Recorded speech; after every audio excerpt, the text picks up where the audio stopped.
Hello বন্ধুরা, আজকে আমি তোমাদের গোটা মুগ ডাল দিয়ে তরকারি একটি রেসিপি তৈরি করে দেখাচ্ছি। এটা ভাত, রুটি, লুচি, পরোটা সব কিছুর সঙ্গেই খাওয়া যাবে। হ্যাঁ বন্ধুরা, ভাতের সঙ্গে খেতেও কিন্তু মন্দ লাগবে না। এর জন্য আমি কিভাবে রান্না করলাম তোমরা রেসিপিটা দেখে নাও। এর জন্য আমি তরকার জন্য গোটা মুগ ডাল সেদ্ধ করে নিয়েছি প্রেসার কুকারে।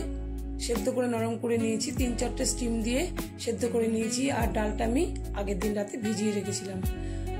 এবার আমি রসুন, পেঁয়াজ, আদা, কাঁচা লঙ্কা আর টমেটো এগুলো এর সঙ্গে মিশিয়ে নিয়েছি। এবার আমি কড়াইতে চলে এলাম। কড়াইতে তেল দিয়ে দিয়েছি, সর্ষের তেল দিয়ে আমি রান্নাটা করেছি। এবার গোটা গরম মশলা আর তেজপাতা ফোড়ন দিয়ে, সাদা জিরা সঙ্গে ফোড়ন দিলাম, দিয়ে একটু নাড়াচাড়া করে নিয়ে যখন একটু গন্ধটা উঠবে সেই সময় দেখো আমি প্রথমে রসুনটা দিলাম তেলের উপরে। রসুনের কাঁচা গন্ধটা যাতে চলে যায় সেই জন্য হালকাভাবে একটু নাড়াচাড়া করে নিচ্ছি। এরপরে আমি পেঁয়াজগুলোকে দিয়ে দেবো। এখানে 3টে পেঁয়াজ, বড় সাইজের 3টে পেঁয়াজ আমি কুচিয়ে নিয়েছিলাম।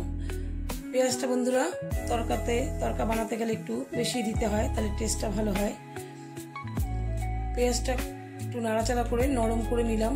তারপরে আদা আর কাঁচা লঙ্কাটা এরপরে আমি এর মধ্যে মিশিয়ে দিয়েছিলাম। পেঁয়াজটা একটু নরম হয়ে গেছে, ভাজা ভাজা হয়ে গেছে। এর সঙ্গে আদা আর রসুনটাও মোটামুটি ভাজা ভাজা হয়ে গেল। এই পর্যায়ে দেখো তোমরা, এই পর্যায়ে আমি কিছু গুঁড়ো শুকনো মশলা এর মধ্যে দিয়েছি, নুন, হলুদ আর সাদা জিরের গুঁড়ো আর ধনের গুঁড়ো। একটু জল দিয়ে দিলাম।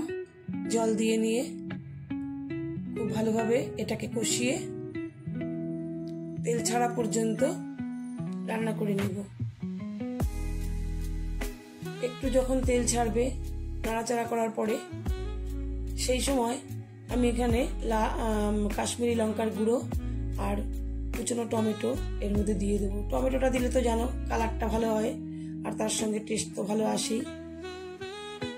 টমেটোটা দিয়ে নাড়াচাড়া করে নিয়ে আমি পাশে আর একটা প্যান বসিয়ে দিয়েছি। তাতে 1 চামচ তেল দিয়ে, যেহেতু ডিম তরকা করব আমি এখানে, সেই জন্য 2টো ডিম ফাটিয়ে এর মধ্যে দিয়ে দেব। ডিম ফাটিয়ে দিয়ে খুব ভালো করে নাড়াচাড়া করে ডিমটাকে কুচো করে ভেজে নেব। বন্ধুরা, আমার এই রেসিপিটি তোমাদের ভালো লাগলে অবশ্যই একটা লাইক দিয়ে দেখা শুরু করো আর কমেন্ট করে জানিও তোমাদের এরকম ভাবে রেসিপিটা কেমন লাগলো। খুব ভালোভাবে ডিমটা ভাজা ভাজা করে ছোট ছোট টুকরো করে আমি খুন্তি দিয়ে কেটে নেব। আর এর সঙ্গে সামান্য একটু নুন ছড়িয়ে দিলাম ডিমের মধ্যে। এবার খুব ভালোভাবে ভাজা ভাজা করে পাশে সরিয়ে রেখে আমি কড়াইতে আবার, এখানে মশলাটাও পুরো ভাজা ভাজা হয়ে গেছে। এবার সেদ্ধ গোটা মুগ ডালটা আমি এর মধ্যে ঢেলে দিলাম।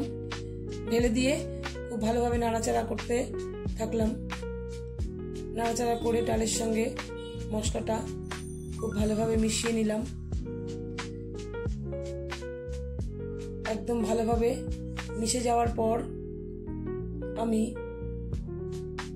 এখানে যে ডিমটা আমি ভাজা করে রেখেছিলাম সেটা মিশিয়ে দিলাম। ডিমটা মিশিয়ে দিলে ডালের সঙ্গে পুরোটা একেবারে মিশিয়ে নাড়াচাড়া করে নিলাম। আর আবার একটু প্যান বসিয়ে সামান্য একটু তেল দিয়ে আমি কিছুটা রসুন কুচিয়ে রেখেছিলাম, 4-5 কোয়া রসুন আমি কুচিয়ে রেখেছিলাম, সেগুলোকে একটু তেলের মধ্যে নাড়াচাড়া করে নিলাম। বন্ধুরা, এইভাবে তোমরা বানিয়ে দেখো কতটা টেস্টি আর কতটা সুন্দর হয় খেতে। তোমরা না বানিয়ে খেলে বুঝবে না এরকম ভাবে। এবার রসুনটা যখন একটু ভাজা ভাজা হবে সেই অবস্থাতে তরকাতে আমি একটু কসুরি মেথি আর ধনেপাতা কুচি মিশিয়ে দিলাম।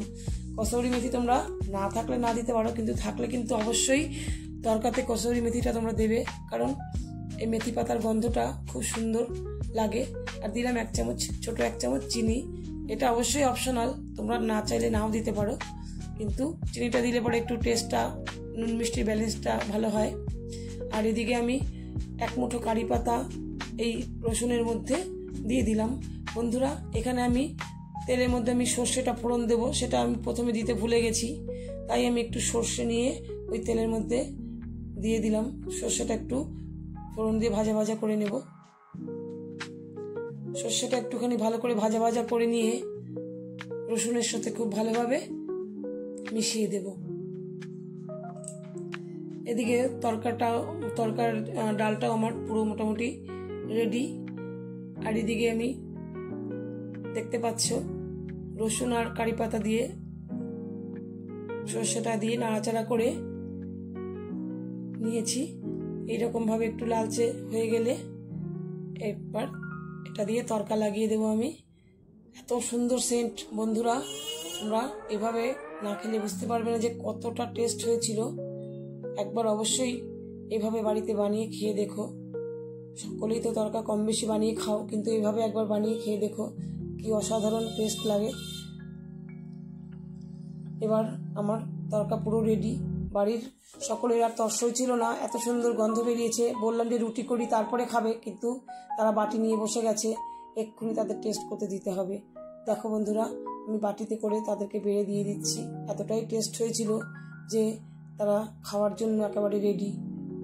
তোমরা এইভাবে বানিয়ে খেয়ে দেখো, আশা করছি তোমাদেরও খুব ভালো লাগবে। ভিডিওটি তোমাদের দেখার জন্য তোমাদের অসংখ্য ধন্যবাদ।